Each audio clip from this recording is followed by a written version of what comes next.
Imagine thinking the person you chose to spend forever with is secretly counting down the days until you're gone.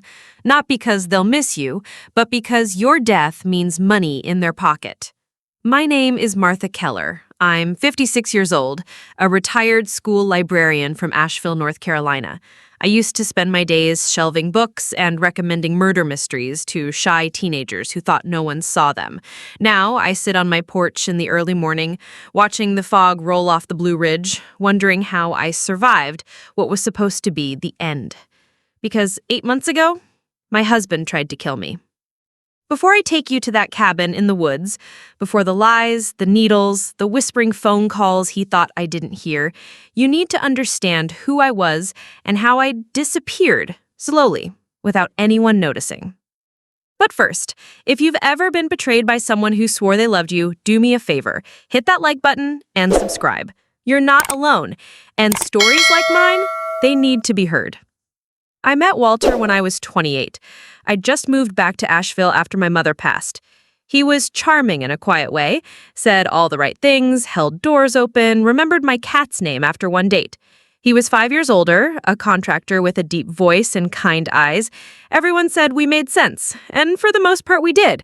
We never had kids, just never worked out, but we had a peaceful little life. Morning coffee, Sunday puzzles, a garden we never quite got under control.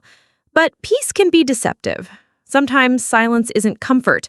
It's just the absence of attention. When I started getting sick, I thought it was menopause at first. Night sweats, fatigue, some odd bruising.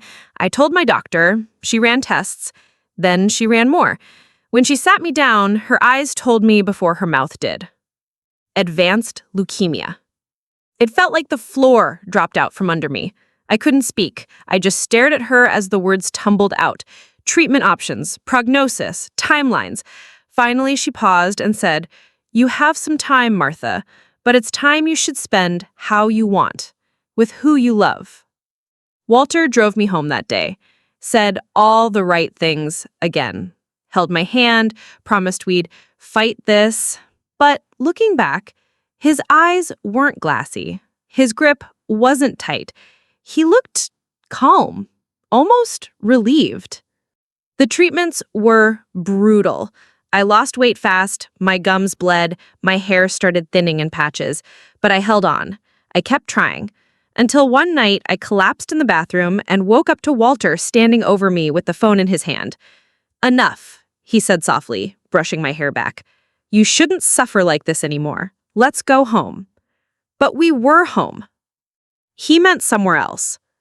He told my doctor I wanted to stop treatment, told her I chose hospice. She called me the next day to confirm, her voice trembling. And God help me, I said yes, because I didn't have the strength to argue anymore, because I thought, maybe he was right. 2 days later, he packed our truck with blankets, painkillers, and 2 coolers full of frozen casseroles. He said, "We'll go to the cabin. You always loved it up there." It was our family's old hunting cabin. My uncle had left it to me in his will, tucked deep in the Pisgah forest. We hadn't been in years, not since the roof started leaking and the plumbing gave out. But I nodded. I didn't have the energy to resist. The drive was silent. I watched the trees blur by through the glass, the wind rattling loose dirt on the dashboard. Every bump in the road felt like it echoed inside my bones. He didn't look at me once. When we got there, he helped me into the main room and laid me on the old leather couch. The place smelled like mildew and dust. He lit a fire, made me tea, and for the first few days, he was kind. Too kind. He hovered, measured my meds, turned away visitors, kept my phone for safety. But I started noticing things. The food he made tasted off, too bitter, too metallic. I'd get dizzy minutes after eating. One night, I caught him replacing the label of my medication bottle, peeling it off and sliding on a different one. He told me I was hallucinating, that the fever was making me confused. But I wasn't feverish. I was watching. And what I saw nearly stopped what was left of my heart. I woke up one night to voices, him whispering on the porch, pacing. "No, not yet. She's hanging on longer than I thought." A pause. "Yes, everything is in place, just waiting on the paperwork. Once she's gone, it all comes to me." Then he hung up and walked back in like nothing had happened. That night, I didn't sleep. I lay there, my bones aching, my mouth dry, and I realized he didn't bring me here to comfort me. He brought me here to finish me, to speed things along, to inherit everything before I had time to change my will. And he was right. My current will left it all to him. The cabin, my pension, the life insurance policy we got 10 years ago, the one I forgot still had a cancer clause. I was going to die in those woods, and no one would know until it was too late. But here's the thing about dying. Sometimes, when you think the end is near, something else wakes up inside you. A kind of clarity, a kind of fury. I started to plan. I began refusing the food, pretending to sleep deeper than I was, taking note of when he left to get supplies, counting the pills, and the moment I got alone with his phone, I didn't call 911. I texted my lawyer. Because 8 months earlier, after my diagnosis, I'd quietly updated my legal documents and sent a copy to his office, just in case. And now, I was making my move. I just had to live long enough to watch my husband realize the woman he tried to bury was the same woman about to destroy him. They say you really learn who someone is when you're dying. But that's not true. You learn who they are when they think you're already dead inside. The morning after I texted my lawyer, I pretended to choke on my tea. Walter rushed over, all frantic hands and fake concern. I saw it in his eyes, a flicker of something not quite fear, not quite guilt, just calculation. Like he was sizing up how much longer I had. "You okay, babe?" he asked, kneeling beside me. His voice was sweet, but his fingers were cold on my wrist. I gave him a weak smile. It just went down wrong. He kissed my forehead, then dumped the rest of the tea down the sink when he thought I wasn't looking. Probably didn't want me to get too strong. He had no idea I hadn't touched a drop. From that day on, every moment was a game. How do you play dead while planning your survival? He started staying away longer, claiming he needed to drive into town for more supplies. Said the weather was turning, the roads were bad. No point in dragging me along. I nodded like I agreed. But the minute his taillights vanished down the trail, I moved. I scavenged the house for anything useful, old receipts, bottles, a rusted-out first aid kit. I found his backup phone tucked in the lining of his duffel bag, password protected. I didn't try to crack it. I took pictures of everything I could find and stashed the phone behind a loose floorboard near the hearth. If something happened to me, I wanted a trail. But there was something else. On the third day he was gone more than 6 hours, I opened the cabinet above the fridge and found a file folder marked Martha, Assets.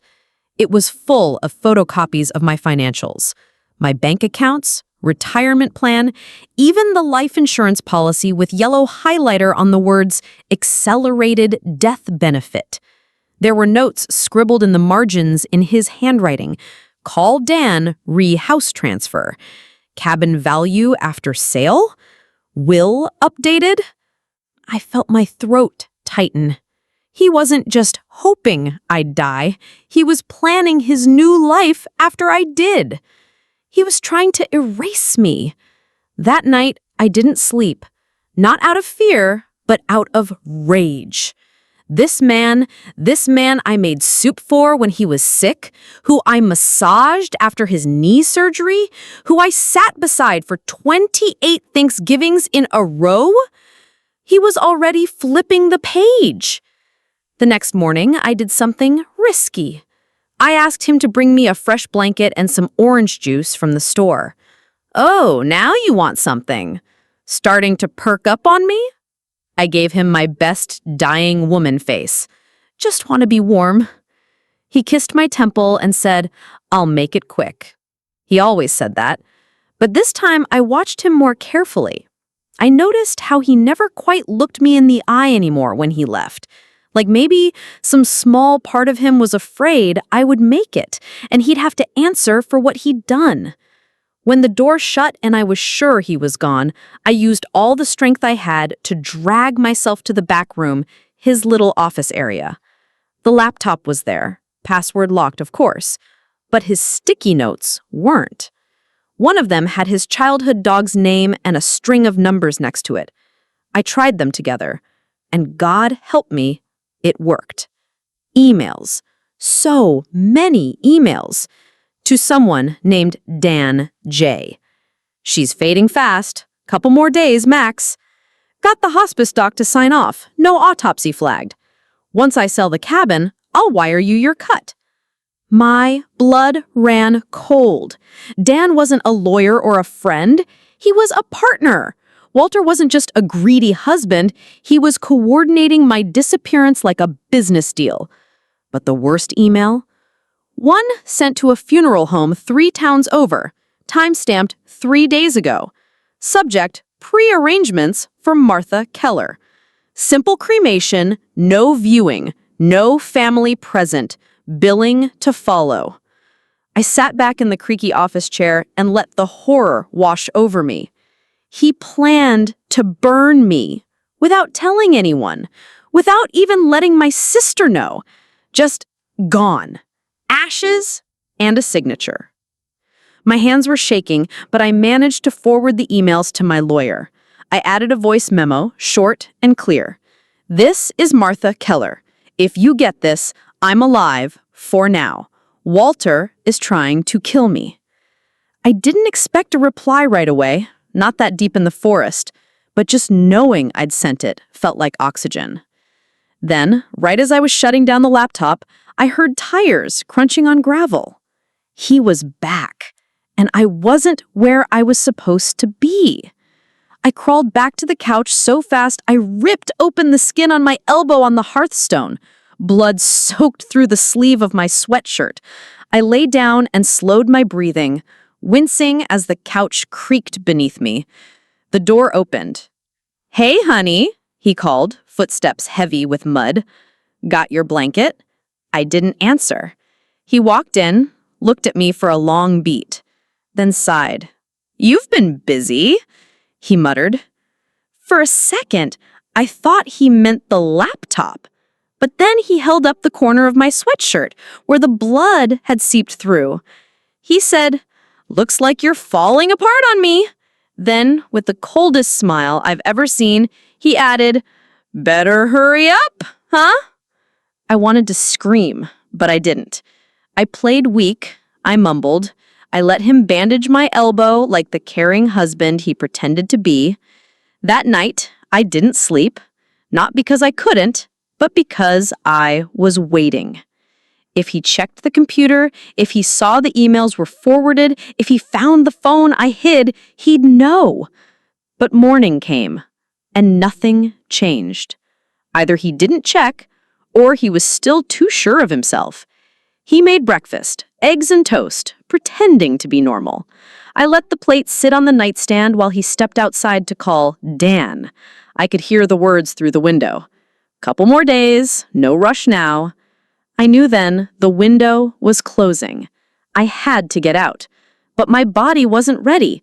My legs were too weak. I hadn't eaten in days. I needed one more day, one more chance. And that's when the door creaked open, but it wasn't Walter. It was someone else. And he was holding my lawyer's business card. The man at the door was maybe late 30s. Brown jacket, wind-chapped cheeks, and holding a card like it was made of gold. "Martha Keller?" he asked softly. I nodded. My mouth opened, but no sound came out. It was the first time in weeks someone said my name without a lie behind it. "I'm Adam Lyons. I work for John Carver, your attorney." My knees nearly gave out. I don't remember how I got to the chair. I just remember the warmth of his voice, how he glanced over his shoulder before stepping fully inside. "We got your message. You're safe now." But I wasn't safe. Not yet. Walter wasn't home. Adam said the email came through the night before, and when Carver couldn't reach me by phone, he sent his associate to check. Adam made the hike on foot after the forest roads got too rough for his SUV. I asked him not to call the police. Not yet. Not until we had proof. Solid, inescapable proof. Because if Walter walked free after all this, he'd finish the job. So I told Adam everything. About the emails, the pills, the funeral home, the folder.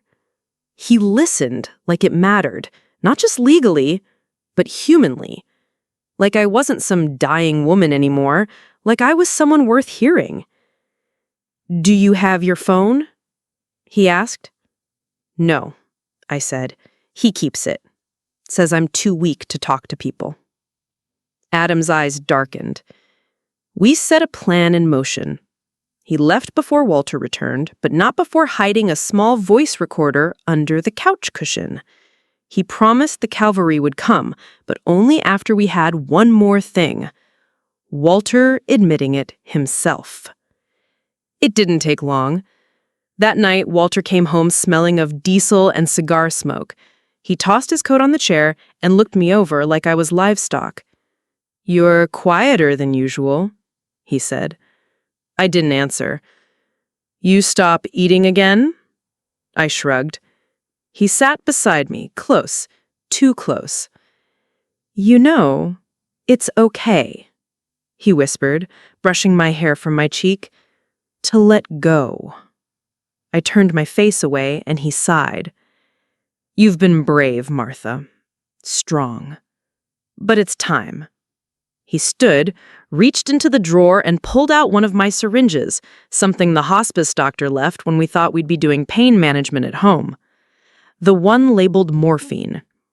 "I can make it peaceful." My blood turned to ice. He wasn't hiding it anymore, not even pretending. I forced myself to croak, "What happens after?" He paused, just for a second, then smiled. "Well, you don't have to worry about that." "But you do." He blinked. "What?" I let my eyes fill with tears. "Walter, do you really get everything?" He laughed, low and smug. "You think I dragged us out to this freezing dump for the view?" He walked toward the fire, then added almost to himself, "The cabin, the insurance, the annuity, it all moves cleanly once you're gone. I even prepaid the cremation. No muss, no fuss." And that was it. That was the confession. The recorder under the cushion was rolling the whole time. I just had to stay alive long enough to hand it off. I barely slept. I was terrified he'd inject me in my sleep. So I stayed curled under the blanket, every nerve in my body on fire, pretending to be weaker than I was. By morning, the cabin was silent. He was gone again, off to finalize whatever dirty little details he had left. I didn't wait. I grabbed the recorder, shoved it into my boot, and started walking. I don't even know how far I made it before I collapsed, but somewhere along that dirt trail, somewhere between dead and alive, I saw headlights. Sheriff's car. Adam had returned with the tape and the warrant. Walter was arrested at the funeral home that morning, trying to confirm arrangements. When they brought me into the hospital, the nurse cried. She'd seen my face in the local paper, missing, presumed dead. Turns out Walter told everyone I passed. Told them I went peacefully in my sleep. Told them I wanted no funeral, that it was my wish to be forgotten. But I wasn't dead. I was rising. The trial took 4 months. He tried to plead it down, said I was confused, dying, didn't know what I was saying, but the jury didn't buy it. Between the emails, the voice recording, and the financial paper trail, it was over. He was convicted of attempted murder, fraud, and elder abuse, sentenced to 28 years. When the judge read the verdict, Walter didn't even flinch, just stared at me like a ghost that refused to go quietly. But I wasn't quiet anymore. I was louder than he ever imagined. It's been almost a year now. I'm still here. Miraculously, my cancer is in remission. The doctors don't have an explanation, but I think I do. Some people die when they're forgotten. I survived because I refused to be. I sold the cabin. I moved to a small cottage in Black Mountain, just a half hour from Asheville. I plant flowers. I go to the farmer's market. I volunteer twice a week at the public library. And I started writing again. Not fiction, truth. Because somewhere out there, another woman might be quietly dying in a house that doesn't feel safe. And if my story reaches her before her husband does, then maybe this pain meant something. Walter used to say, I was fragile. That's the word he used, fragile. But fragile things don't bend. They break. And I didn't break. Sometimes the best revenge isn't rage. It's returning. It's walking back into the life someone tried to take from you, head held high. So that's my story. And if you've ever had to claw your way back from something that should have ended you, know this. You're stronger than you think. And someone like him was never worthy of the fire in you. Sometimes the best revenge is surviving. And sometimes it's making sure the world knows what they did to you. If you've ever been betrayed, underestimated, or nearly erased, I'd love to hear your story. Drop it in the comments. And if this one moved you, please hit like, subscribe, and share it with someone who needs to remember justice doesn't always come fast, but it can come loud.